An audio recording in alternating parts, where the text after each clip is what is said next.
what is the difference between a system and a process? A lot of entrepreneurs use these terms interchangeably, and then they actually mean two completely different things. Me and my company, Operations Agency, have been working with high growth companies to develop systems, processes, and really create more predictable businesses behind the scenes, more profitable, and really more operational transparency. We understand what decisions we need to make at what time. We can really effectively run projects and ultimately create more time freedom and more money freedom for the founders.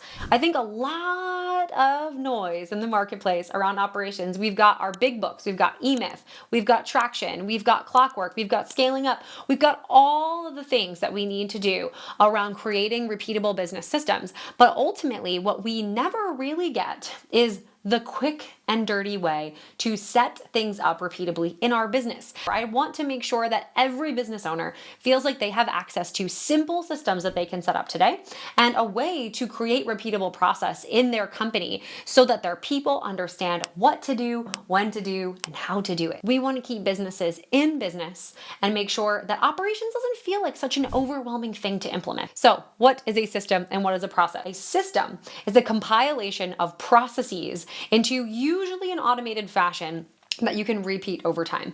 A system for onboarding might be a series of automations and processes, developed by your internal team to meet a specific goal. A marketing system, an onboarding system, a lead generation system, a conversion system.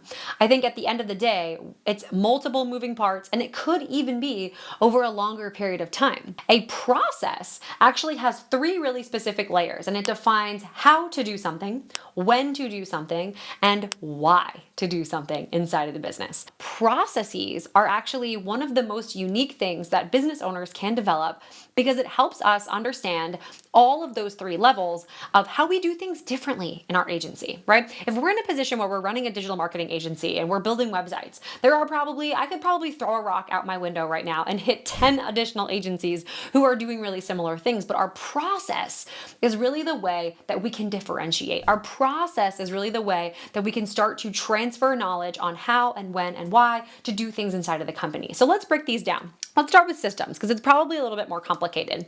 Systems are things inside of the business that, in my opinion, are pretty universal to all businesses. They all need 4 pretty specific and similar systems. First, you all need a lead getting system. Our business will be nothing if we aren't able to generate a community or a pool of people who could potentially want to purchase something with us. Lead getting system is the very first thing that you need. Again, can be multiple platforms, can be over a long period of time, and surely will comprise several different types of process inside of that system. Second big system that every company needs is a conversion system. We need to take those eyeballs and those leads that we're getting in our lead system, and we need to convert them into paying customers. You need to make sure that that system is developed of taking a pool of people, educating them about the services or the product that you offer, and then making sure that those people are able to take the next best step with you. System number 3 is a fulfillment system. It's very, very common that we get the snake oil salesman online.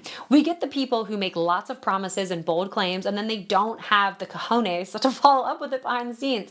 And what I want to do is make sure that you develop a fulfillment system that is fundamentally committing to and delivering on the promises that you're making in your sales and in your marketing. Is how you run your projects, how you are positioning content or meetings or one-on-one time with your people to make sure that they get the actual value and the results that you are promising. Fourth and final system is one that's actually commonly overlooked, but it's a feedback system, one that we can actually deploy to leverage any sort of incremental improvement or incremental growth. So operations is, in my opinion, that feedback system, right? If we have a wonderful habit of going to the gym and we're doing the bench press and we're just going in and hammering them out and doing the same thing every day, well, the feedback system says, hey, listen, you've actually done 15 reps of 225 for the last 3 weeks. Maybe we could just increase your weight or do another workout that would help your overall body composition. That's what I'm talking about. That's what operations are. Operations are the system for improvement inside of the business and to make sure that we can cover all of the documentation documentation, all of the people support that we need to get the results in the other systems. Those are kind of like building a house. You need a foundation, you need load-bearing walls, you need a roof, you need doors and windows, right? Those are the basic things that even if you want to build a crazy custom home, you need to have those things in place in order for the structure to be safe, for it to be effective, for it to even be enjoyable to live, because I don't know who wants to live in a house in a rainy area with no roof. Not me. So next, let's talk about process. Process to me has kind of 3 different layers. The first layer is the how, right? So we need to be able to push this button, pull this lever, and get this result. That is actually one of the most common things that people come to us at Operations Agency for. They need to be able to train their team and help them with a repository of information on how to do their job a little bit better, so that when people go out of the business or they come into the business, they have a way to really take a look at what's included, what is required of them, and how to actually get that done. How to me, is a standard operating procedure, right? Like I said, push this button, pull this lever, get this result, right? We should be able to, in a really solid fashion, be able to read through an article, a blog post type of vibe on how to do a specific thing that we want to do inside of the company. So second level is the management process, or the when. Right? Management, right? When that comes in the sequence is something that we need to lean in a little bit more with our clients. And at the end of the day, what we want to do is we want to make sure that everything is happening in the right order and at the right time inside of the business, because then we get clients that are confused, we get prospects that are getting wrong emails and all the things. And we want to make sure that management process is really, really clear. Oftentimes what that looks like is lining out some project management rules of engagement, or a client journey for our clients, or a prospect journey for the people that are joining into our community, and understanding who we are, how we help, what difference we can make for them. So that is a management process. And really often that is going to be, a little bit of the basics. It's going to be a little bit of some project management. It's going to be a little bit of, some basic client journey or basic lead journey stuff, but it's also going to be a little bit specific to how you guys roll. It's going to be really, really great, woven into the fabric of who you are, and what kind of culture you're looking to build at your organization. Third and final type of process is a strategic process.